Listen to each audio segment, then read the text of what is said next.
আসসালামু আলাইকুম। Tania Alam cooking and blog থেকে আমি তানিয়া। কেমন আছেন সবাই? আশা করি যে যেখানে আছেন ভালো আছেন, সুস্থ আছেন। আমিও আলহামদুলিল্লাহ ভালো আছি। তো আজকে চলে এসেছি পাতাকপি বা বাঁধাকপি যে যেটাই বলেন না কেন ভাজি করব, সেই রেসিপি আপনাদের সাথেও শেয়ার করব। তো আমি চুলায় একটি পাতিল বসিয়ে দিয়েছি,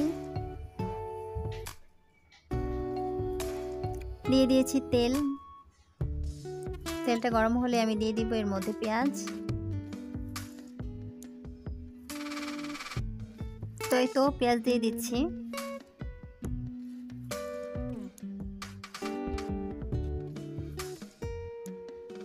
একটু নেড়ে দিচ্ছি।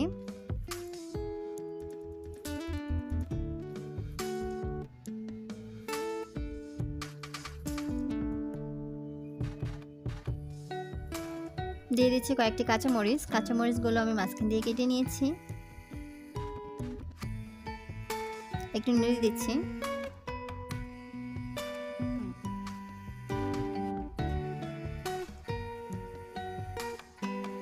দিয়ে দিচ্ছি এর মধ্যে হলুদের গুঁড়ো, মরিচের গুঁড়ো, ধনিয়ার গুঁড়ো। এখন এগুলোকে একটু নেড়ে দিব।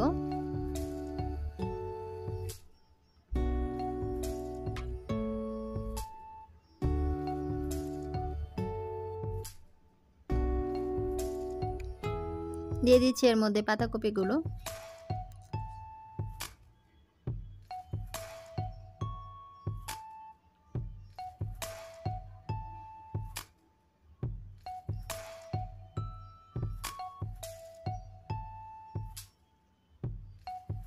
লবণ দিয়ে দিচ্ছি।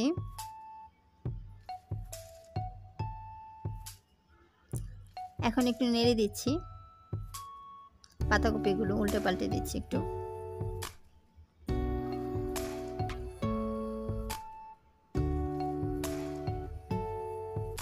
একটু ঢেকে দিলাম। ফিরে আসছি কিছুক্ষণ পর। তো এই তো কিছুক্ষণ পর আবার আমি একটু উল্টে পাল্টে দিচ্ছি। পানি উঠে গেছে, তো এর মধ্যেই পাতাকপি সিদ্ধ হয়ে যাবে।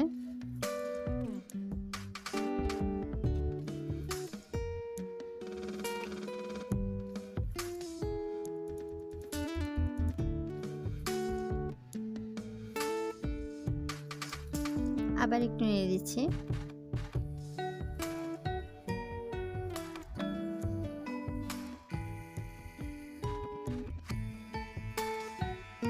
দিয়ে দিচ্ছি টমেটো।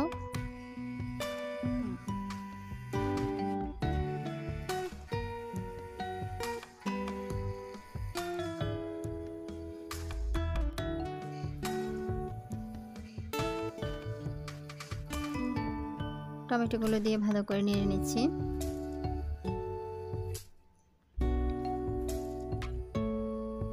দিয়ে দিলাম ধনিয়া পাতা। তো আমার এই রান্না যদি আপনাদের ভালো লাগে তাহলে অবশ্যই আমার চ্যানেলটিকে সাবস্ক্রাইব করে দিবেন এবং পাশে থাকা বেল বাটনটি বাজিয়ে দিবেন। যারা অলরেডি আমার চ্যানেলটি সাবস্ক্রাইব করেছেন তাদেরকে অসংখ্য অসংখ্য ধন্যবাদ।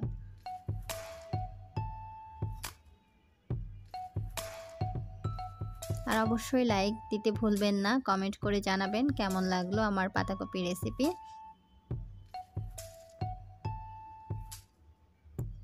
আজকের মতো এখানেই বিদায় নিচ্ছি। আল্লাহ হাফেজ। সবাই ভালো থাকবেন।